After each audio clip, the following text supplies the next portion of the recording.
Bonjour les BTS, on finit le cours aujourd'hui. Alors à partir de maintenant, dans ce cours, en fait, on va faire des ajustements différents de l'ajustement des moindres carrés ou des ajustements avec une droite. On va faire des ajustements avec des fonctions. Donc le plus souvent, c'est l'exemple que je vous ai mis dans le cours, donc avec la fonction logarithme.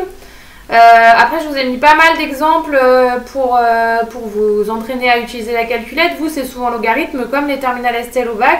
Après, ils peuvent faire des trucs un peu différents. Donc, dans les exercices, vous avez des choses un peu différentes. Donc, voilà. Donc, on remarque qu'un ajustement affine. Donc, sur la première partie des années qu'on avait, nous, on avait l'impression que l'ajustement affine, c'était pas mal. Ça avait semblé aligné. Mais à partir de 2006, du coup, ça marche plus très bien. Donc, on se propose de déterminer un ajustement plus juste. Pour cela, on pose z égale ln de y.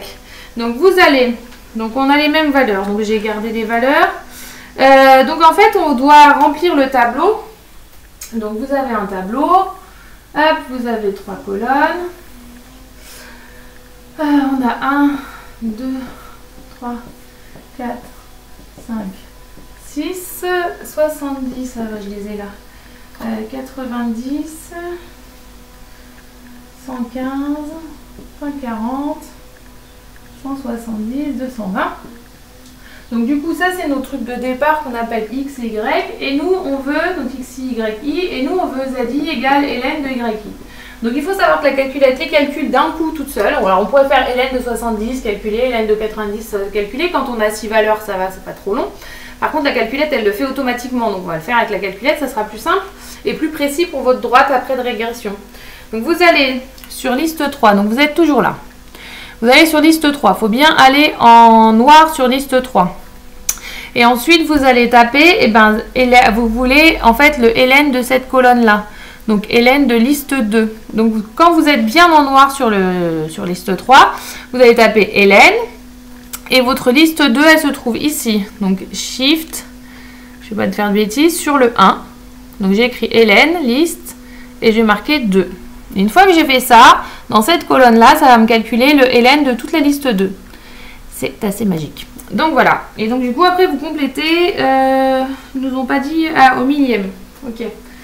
Donc du coup, ça c'est pour passer par un ajustement qui ne sera pas du tout linéaire, mais qui va aligner. C'est en fait, l'ajustement linéaire, il va se faire sur le changement de variable, sur ça là. Ces points-là, ils vont être semblés alignés normalement. Vous avez 4,5, donc ça fait 500, 4,745, 4,942, 5,136 et 220, 5, 39, pardon, 4. Voilà, donc vous laissez ces points-là parce qu'après on va en avoir besoin. Donc dans la question juste après, on va calculer, donc ça c'est la question 1. Dans la question 2, on va calculer avec les moindres carrés, ce qu'on a fait la dernière fois avec nos tableaux à 2 valeurs. Mais on va calculer les moindres carrés sur cette variable-là et cette variable-là. Donc on va refaire exactement ce qu'on a fait la dernière fois. C'est-à-dire qu'on va aller dans calque. On va dans calque. Ok. Et ensuite, par contre, vous faites très attention, comme vous avez changé de liste, parce qu'on n'est plus dans liste 1, liste 2, puisqu'on ne fait plus sur x et y, mais sur x et z. Et vos variables de la deuxième ligne que vous avez derrière moi, elles sont sur liste 3. Donc ici, il faut que je mette liste 3. Voilà, comme ça. Et donc, du coup, ça va me calculer la moindre carré entre x et z. Et donc, du coup, après, je fais pareil que tout à l'heure, reg x, et ça va me donner l'équation. Donc, on obtient A égale millième, on a dit. On va mettre millième, ils nous ont bâti là. Non. Donc on va mettre au millième, 0,224 et B, on obtient 4,044. Donc du coup, D3. Alors D3, ça sera pas Y en fonction de X comme on avait avant, ça sera Z en fonction de X. Donc ça sera 0,224X plus 4,044. Si vous vous rappelez plus quelle variable on vous a appelé, c'est écrit dans la phrase.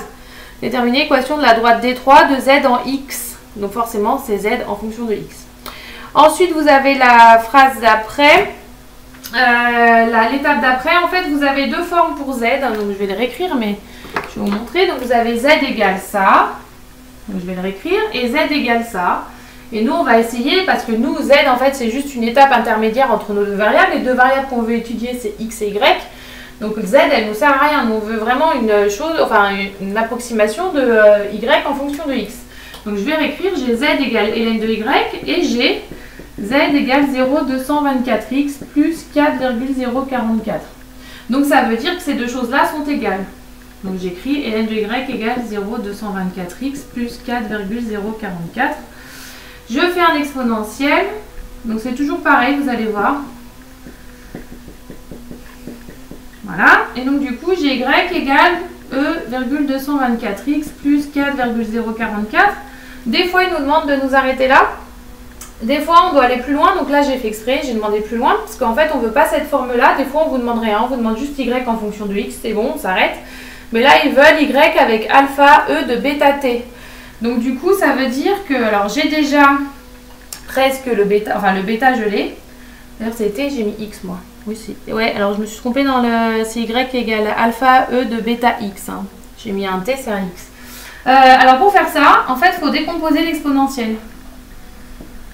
Parce que l'exponentiel, je vous rappelle, de a plus b, c'est égal à e de a fois e de b.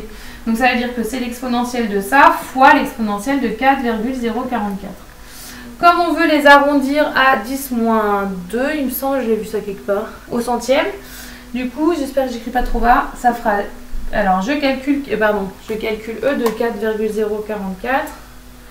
Tuc, tuc. E, 4, 0. Ah non, non. E, 4, 0,44. Donc ça fait 57,05. Ça là, ça fait 57,05. Je le mets devant. Et je mets E de 0 comme on veut que au centième. J'enlève le 4. Ça fait E de 0,22x. Donc ça marche pareil, hein, que ce soit cette approximation-là ou cette approximation-là. On va remplacer le x par la même valeur. Et donc du coup, ça va faire pareil. Ensuite, on vous demande de tracer la courbe représentative. Je vous laisse le faire. Vous prenez quelques points, vous tracez sur votre courbe de départ. Et ensuite, du coup, ah mais zut, du coup, j'ai pas comparaison. Du coup, j'ai pas la méthode de Mayer. Je me rappelle plus combien ça fait. Donc, du coup, je vais vous faire une vidéo avec la comparaison et le coefficient de corrélation parce que du coup, je n'ai plus la droite de Mayer. Voilà, donc je vous refais une deuxième vidéo. À tout à l'heure.